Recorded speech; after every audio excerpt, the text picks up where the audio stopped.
Welcome to Not My Generation, the political podcast that looks at political events and news from a generational lens. I'm Professor James Davenport. This is my colleague, Dr. Emily Stacey, and we're going to be talking some more presidential election stuff today, yes? It's over, kids! Yay! Not yet. We got lawsuits, right? This is going to be the case now, I guess, is that we're going to be fighting this out in the courts. But yeah, I think you're right. It's pretty much over. So what's the so tell me what is the final numbers looking like as far as electoral votes and stuff? Sure. So well, I guess we should put it into context. So about Saturday afternoon, around about 1:30 Oklahoma time, Central Time, we got the news. Right, you had pretty much a succession of news organizations calling Pennsylvania for Joe Biden. Right. There was a massive vote dump around noon our time, Central Time, and I'm sorry, noon Eastern Time, 1 p.m. our time. And that dump pretty much clinched from outside of outside of Philadelphia, clinched the state of Pennsylvania for Joe Biden. It made him the apparent winner, and they called it. AP called it, NBC called it, Fox News called it. So like I said, it was a succession, pretty much one by one, called the election for Joe Biden. At that point, that put him over the 270 mark. In fact, that took him to 271, I believe. I think that's right, yeah. So just barely over, but it doesn't matter, right? 270 is 270, right? That's right. So that was the official, and then later on Saturday evening-ish, they called, the news organizations also called Joe Biden the apparent winner of Nevada as well, and went ahead and awarded him those electoral college votes as well. So right now it stands at 279. Still 214. They still have yet to call states like North Carolina and Alaska that we do see Trump as the apparent winner. Right. It does look like, I mean, there's, for example, in Alaska, at the last time that I checked the polls, there was almost 60% of the vote had been counted, and Trump was ahead 66 to 33. Okay. I mean, right.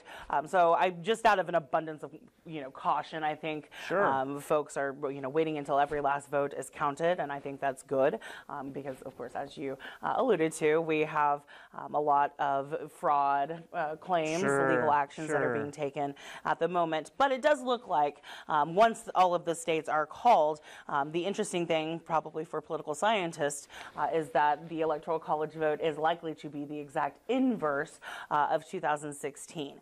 So with all the projections, it looks like Joe Biden will end up with approximately 306 electoral college votes, and that is exactly what Donald Trump won 2016 by and called it a landslide victory. And of course it wasn't. His election, in many ways, will be attributed to much of what Trump's was in 2016, right? Reclaiming some of those Midwestern kind of blue-collar workers back, voting for him, as well as increase. Obviously, we saw massive increase in minority voting. Of course, I have to tout yet again. I think I won't spend too much time putting Stacey Abrams on a pedestal, but I saw a shocking number reported out of Georgia before the election, whenever she lost her gubernatorial bid in 2018, where there was massive voter fraud or allegations of massive voter fraud on the part of the coordinating official, who then Secretary of State Brian Kemp, who then became the governor, ironically. In 2018, the minority registration, registration for minorities, or unregistered, oh my goodness, I am messing up the statistic royally here.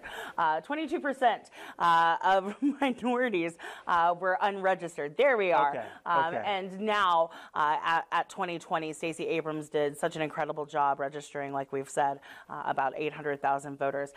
That statistic now sits at 2%. That is a huge statistic, right? That's right. So not just reclaiming, as we said, right, that Rust Belt that I think a lot of Republicans Republicans saw as this kind of, manna from heaven, right? It's been pretty loyal Democratic country since forever, basically. Those are loyal union, blue-collar workers up in the Rust Belt. We're talking, Wisconsin, Michigan, Minnesota, Pennsylvania. They are industrial workers. They're where your cars come from. They're largely agricultural workers as well. And again, they have been pretty reliably Democratic voters until the 2016 campaign, when Trump was really able to reach them with his message about the silent majority. And so, again, I think Republicans saw that and thought, ooh, man, if we could just keep that coalition together. But unfortunately, they're probably going to need to run a president who has a little bit more, or presidential candidate who has a little bit more economic stability, right, or stabilizing capacity.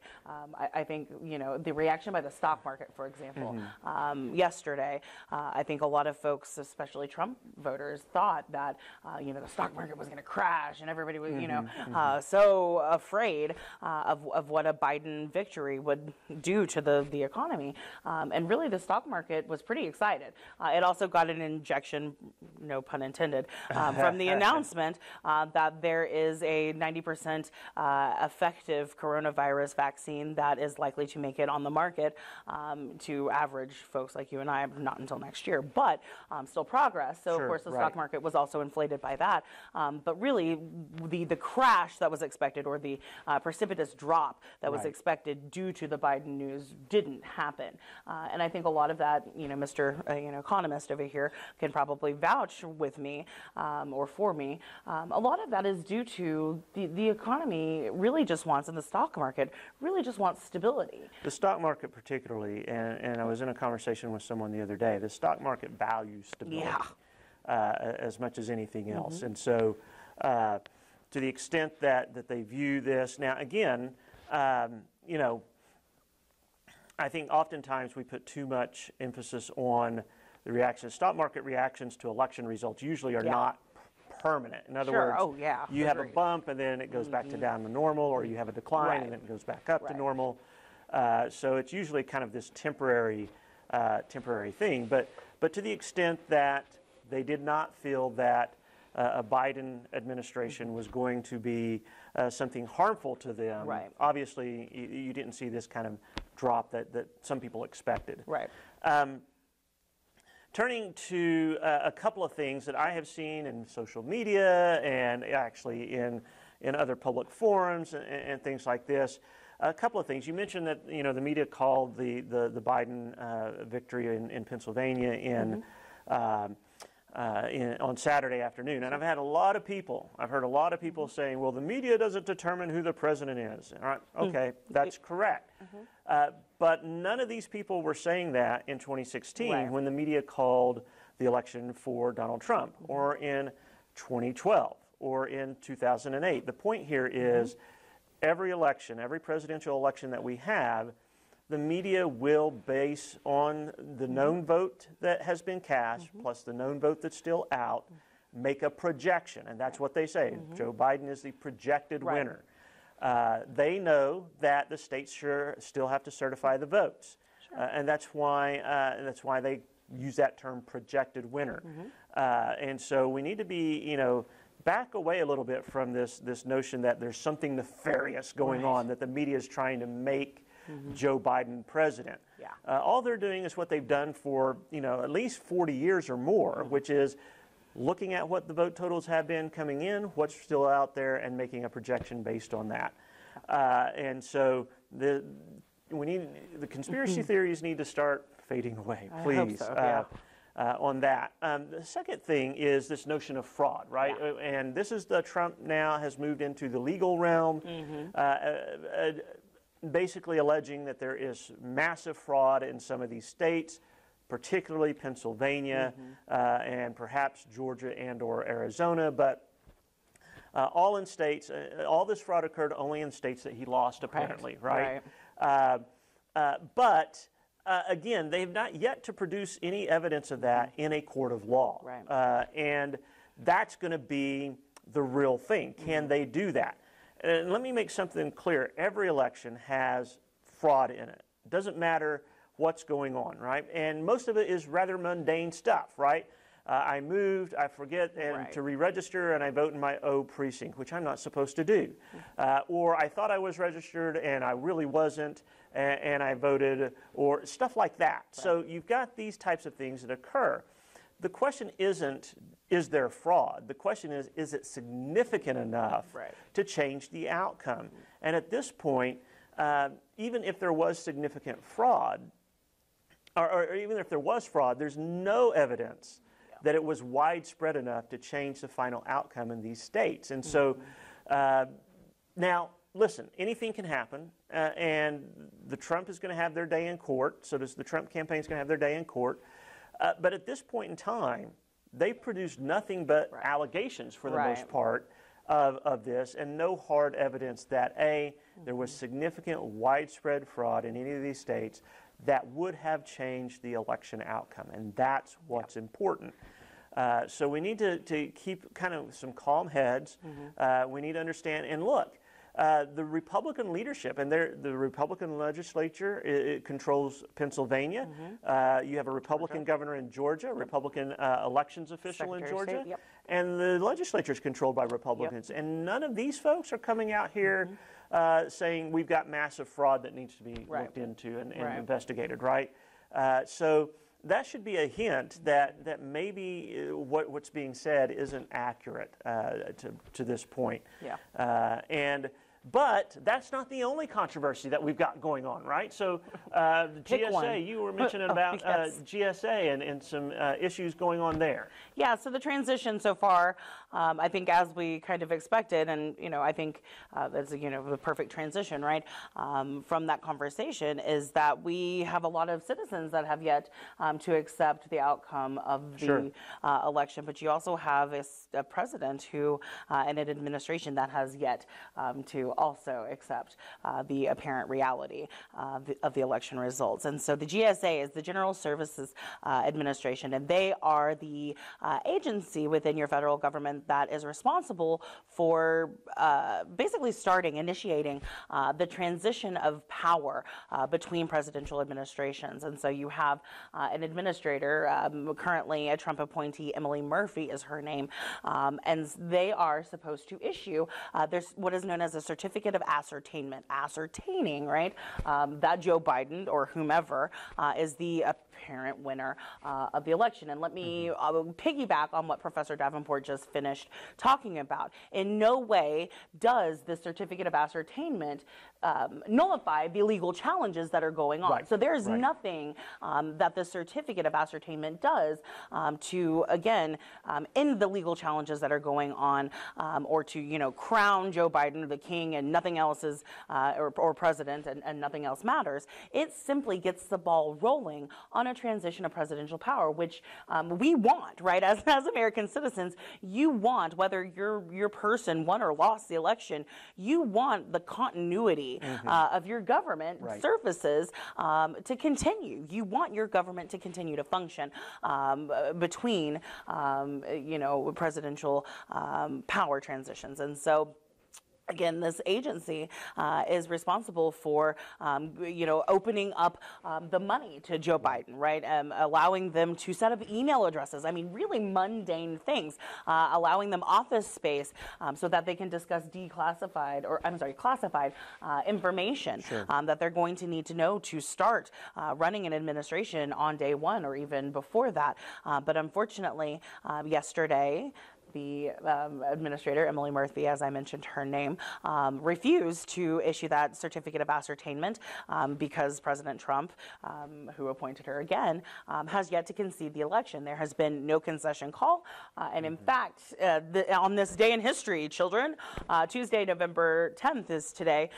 In this day in history, 4 years ago, Obama, right, and Joe Biden both met Mike Pence and Donald Trump, respectively, in the White House to start that transition. And so, going back to another one of Professor Davenport's points is that you may not like the results of the election, but they're legitimate, right? And hopefully we will see this administration start to realize that and open up, the government and the things that the Biden administration or transition team, at the very least, is going to need to start building a government. Otherwise, today's news, the Wall Street Journal and New York Times both have speculation that the Biden team may actually sue the federal government over the lack of transparency and really following federal law when it comes to this transition. This is not just willy-nilly, we want in the government, let us in, let us make official email addresses. This is law, right? Sure. This is federal law about the way presidential power is supposed to transition that the Trump administration at this point is ignoring. So, yikes. and listen, the more, here's the problem, the more Trump drags us out, and the more the administration drags their heels, the more complicated and more difficult a smooth transition will be. And I think he's going to lose support from that. Now, there are diehards who are going to support him no matter what. But at some point, you've got to be thinking about what's best for the country, not what makes your guy feel good or what makes you feel good, right? And at this point, that's what we need to be thinking. What's best for the country? And what's best is a smooth transition of power, no hint of, I'm going to barricade myself in the Oval Office and nobody's going to get in here and take it from me. That's not the way this works.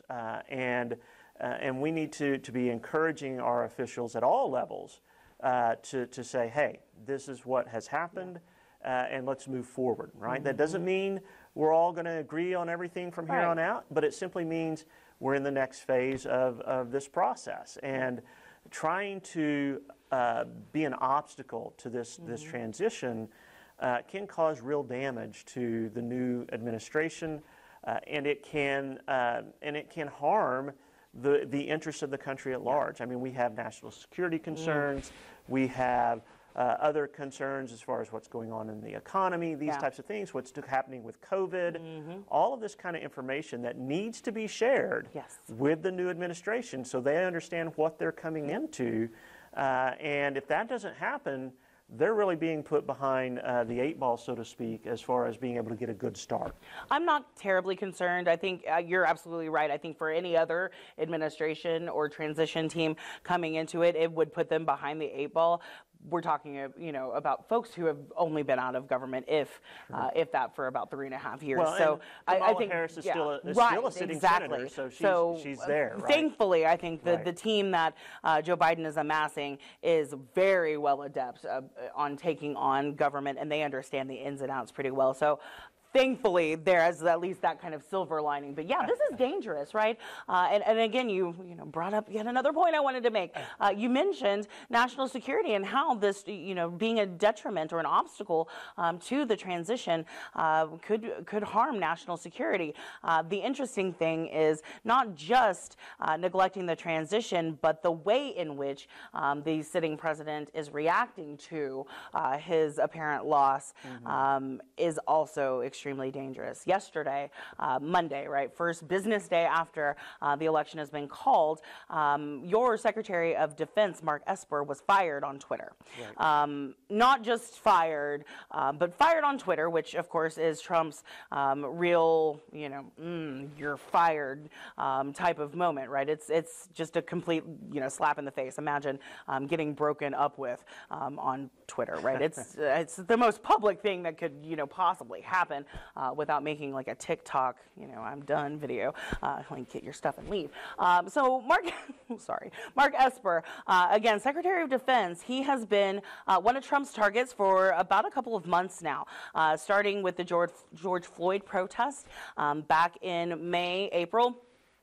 specifically when they got really heavy in Washington, D.C., and Trump wanted to pull in the National Guard. Secretary of Defense Esper told him that it was wholly inappropriate to do so. And so Esper has been on the wrong side of Trump really since then. He has also not supported Donald Trump's move to rename military bases after Confederate generals, things like that.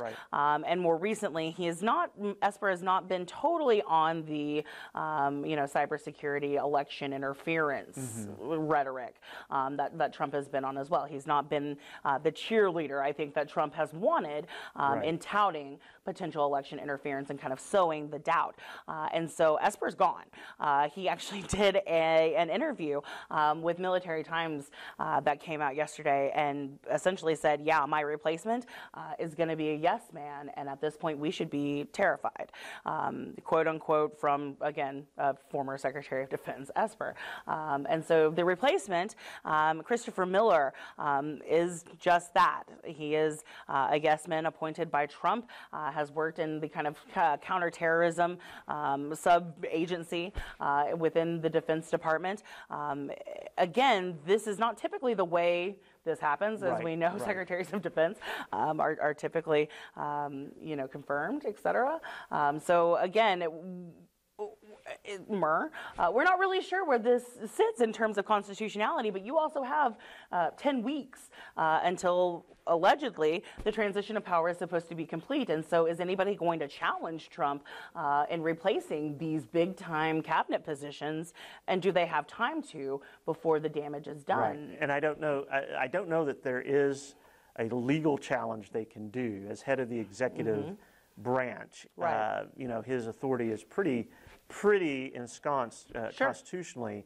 Sure. But it does not, and there are hints that there are other heads on the chopping block in the administration. Right? That I'd be surprised if Barr makes it to Christmas. The first of a series of terminations, so to speak. And I can't recall this occurring before in an administration. Yes, you might have people looking to leave because they know their job's going to end in a couple of months. Sure. But to have a president start basically exacting revenge on people he doesn't like in his administration, people that he ostensibly put there, is something that we should all be concerned about. Yes. And it's behavior, again, that is detrimental to the country, and that's what we need to be thinking about at this point in time. Yeah, I'm very concerned about it. And I mean, if you start at defense, where are you going next? Sure. I mean, that's a huge position, and so again, I'm not certain what the next 10 and a half weeks look like. All I do know is we've got 2 holidays, the federal holidays between now and then, and hopefully the administration will at least sleep on Thanksgiving and Christmas, right? Well, and Congress historically is not in session much of this time, especially between Thanksgiving and New Year's. And he knows that. There is a window there that, the administration could make some changes and Congress might not be there to have any say at all in that process. And again, their say might be rather limited anyway. But we need to be obviously thinking about how do we move in the right direction given what we believe is going to occur, which is Joe Biden is going to be inaugurated as president in January. And how do we make sure that transition is smooth and orderly and sets them up to be successful? Regardless of whether you voted for Biden or not, at the end of the day, we want the country to be successful. Right. And part of that is making sure that this transition of power occurs orderly and smoothly, and hoping that that we can support what he does that we like, and when we disagree, we've got mechanisms to express that disagreement. That's right. Yeah. I think that's perfect. All right. That's a way to wrap it up. Well, listen, we appreciate you guys being with us.